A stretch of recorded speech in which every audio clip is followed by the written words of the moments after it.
Hey all, this video is not going to be very long. I hope you guys are doing fine. I am doing fine under quarantine. But I wanted to talk about this topic quickly because I think it's a topic that needs some discussion. So I don't claim to know all the answers, but I have some ideas as to what we can do. But here's the challenge. A lot of expats, South African expats, they complain about crime a lot, and that is understandable. Nobody wants to live under crime, but that's not the only problem facing South Africa, to be honest with you, because as I am thinking about eventually moving back to South Africa and having at least a home there partially, I've been trying to stay as positive as I can because I know that there is no perfect place on earth, but there are just things that you just cannot tolerate, I think, as a human being. And I think one of those things is just the general behavior of people. There's something about the culture around you that can affect you either positively or negatively, or it can rub you the wrong way. And one of those things, I think, it's very glaring in South Africa, mainly because the culture there has changed a lot, not in a good way. Okay, I think the problem really started because people at the end of apartheid had certain expectations about how their lives would be. Apart from the crime, people expected for themselves to have a better life. And when that better life isn't coming, that's what probably started a lot of problems in South Africa. But that's a question of opportunity and definitely needs to be resolved. But there are other issues that I think, because of the idea of freedom and what that means to people who have been so unfree for so long, like what does that mean? What are the expectations, and what kind of culture emerges out of that? And I think South Africa kind of went the wrong direction. There are simple things in life that we can do as human beings, because we just, human beings, and we try to be decent human beings. But they're just things that, like a thuggery type of attitude. And this is not to say the majority of South Africans are like that. I don't believe it's the majority. I think it's the minority, but that minority is very, very has a big impact on all South Africans. And it's really something that I would really like us to fix, because we need a new culture. Really, that's what we need. We need a new culture. We need to cultivate a new culture. And I've talked about this in the past in one of my videos. But we do need to teach the behavior that is expected of every child and every adult person in South Africa, so that people can truly live in peace. We the problem with really, which stems with apartheid and people moving into cities in search of opportunities, because we basically brainwashed into believing that, life, in order for life to work, you need to work for someone. And that actually kind of created a condition in South Africa where everyone wants to be congregated in big cities. And I think and it's very, very difficult, to be honest with you, for me to be coherent in discussing this, because it's so multifaceted.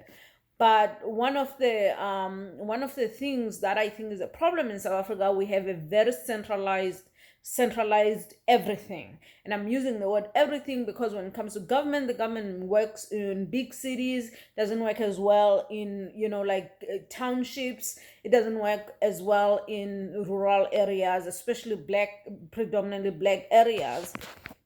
It doesn't work. And that's the same when it comes to economy. people feel like they have to move in order to to um to access opportunity, and that actually is what is leading cause of the problems in South Africa. Is people are concentrated in urban areas, and in the rural areas basically the land is abandoned, which is why I personally, if I move back there, I'm gonna move into the rural areas because I feel much more comfortable and okay, even though I've faced some issues in the past, but I feel like even the issues that I faced were, like things that could be easily fixed. But going back to the problem of culture, South Africans, those who are really bad are very bad. And I know I sound like you know who when I'm saying very bad, but really, truly, that's the problem. How do you talk sense to people who have been conditioned wrongly for so long without really going back to the drawing board and really trying to fix things from the bottom up, meaning really trying to brainwash kids from an early age? And I'm using the word brainwash here positively, meaning condition kids from an early age the same way we were conditioned, by the way, during apartheid, like to understand certain things. We need to really recondition our people so that they can be better prepared for what it means to live in a free society where I don't have to constantly worry about myself or worry about, how people around me will behave, because they don't have an understanding. They have morally degenerated, basically. You know what I mean? And I'm not saying that we don't have those issues here in America. Believe me, we do, but not at the scale, considering the country and the size and the proportion when it comes to, like South Africa. Look, my watch is saying that I've been moving around because I've been waving my hands, but basically, yeah. So I really don't know what's the real solution other than reconditioning. Things like, even certain things like keeping the streets clean. Just the other day, I had a long conversation with my sister because she was talking about, like how messy it is now, and compared to even, I dare to say, during apartheid. It's very unclean, a lot of places, especially black areas. And South Africa being a majority black country, and and the majority of poor people being black, so you have a bigger problem. In America, I'm not saying that there's an equivalence, because like people here in America, probably race, as much as it plays a role, class plays even a bigger role. In South Africa, race is still very much synonymous with class, and as a result, like, you have major problems of lawlessness, of and black people being a majority. Obviously the finger will be pointed to black people, even though I know that there's blame to go around, especially when it comes to financial fraud, which again causes a lot of problems in South Africa. But going back to what I was saying, we really do need to recondition our people. For instance, like understanding that living clean is not something that is reserved for certain groups of people. As I said on Facebook, on my page, is that when I was growing up, and there were a lot of, like, I lived in a black neighborhood, just like typical black person in South Africa, and most places were clean. We understood that these were our neighborhoods and we needed to take care of them. And that's definitely something we need to go back to, reconditioning our people to understand that it's okay to live in a majority black country and for things to work properly, because everybody have certain behaviors that they know are expected, and certain way of living that is known to be expected. Think about it. A lot of times, even here in America, I've experienced that whenever black people deal with each other, they don't extend the same courtesy they would extend to someone else, as if they think that being black means that you don't deserve respect. And that's the conditioning that I'm talking about, and we know where that stems from. but that's something we can fix and say, okay, when we deal with each other, first and foremost, we have to be as respectful, we have to be as moral, we have to be as what's the word, like just decent human beings, not because only reserve that respect for other people, because that means you don't respect yourself if you don't respect people who look like you. So those are the things we need to teach and understand the psychology behind that and really undo that psychology. And so I don't know what the solution, but I do believe that if we can put that in the curriculum in South Africa and be unapologetic about that and what that means and why we're doing it, so that we kind of get out of that rut, where we feel like we don't deserve better as a group.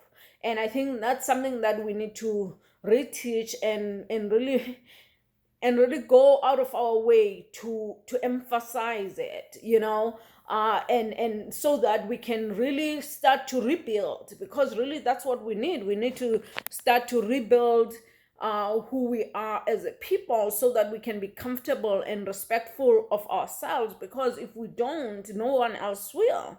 And I hope I hope that this message is not misconstrued, even though I shouldn't be apologizing for saying what I'm saying. But I think that this message should not be misconstrued, but be understood as something that not only would be beneficial to Black people, but will be beneficial to society at large. Because some of these issues, we understand them to be, yes, poverty related and all those things, but there are certain things that, whether you're poor or rich or whatever, you need to do regardless. And so that's one of those things. My mom lives in the village there, and she has to have burglar bars everywhere, because people are so, like, they steal. And again, it's not always, I've always said I understood if someone stole food, but I have a very big problem with someone stealing property, because that means that they're not only trying to help themselves, but they're actually trying to hurt you. So sometimes it's one thing to say, okay, I'm stealing because I'm hungry, and I can always forgive that, because we all need to survive. And the fact that we have a society where people have to steal food is just a reflection on our overall morality as a society.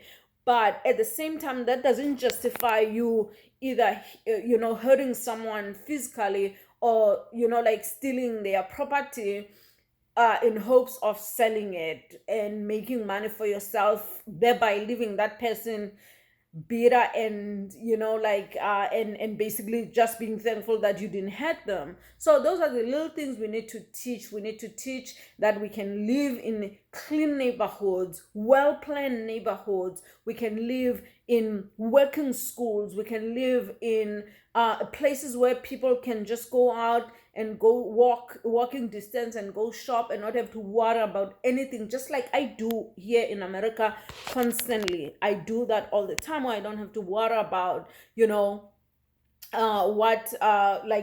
I'm out there, somebody's gonna grab something or smash and grab. That's the behavior we can teach. We have to couple it with very strong law in the process until we get to that point, because I know that point. I've seen that point in my life. As I said, in the village, it used to be very beautiful, very quiet, very respectful, and we were all Black people, like there were no other people around us. And then I think with the end of apartheid, not being free and not then being free and not understanding what that entails and the responsibility that comes with that, then we ended up having this situation that we have. Yes, there are other additional issues like the influx of immigrants that are trying to survive in South Africa, as South Africa is one of the top performing economies in Africa. So you had a lot of that, and I understand, and I'm not blaming anyone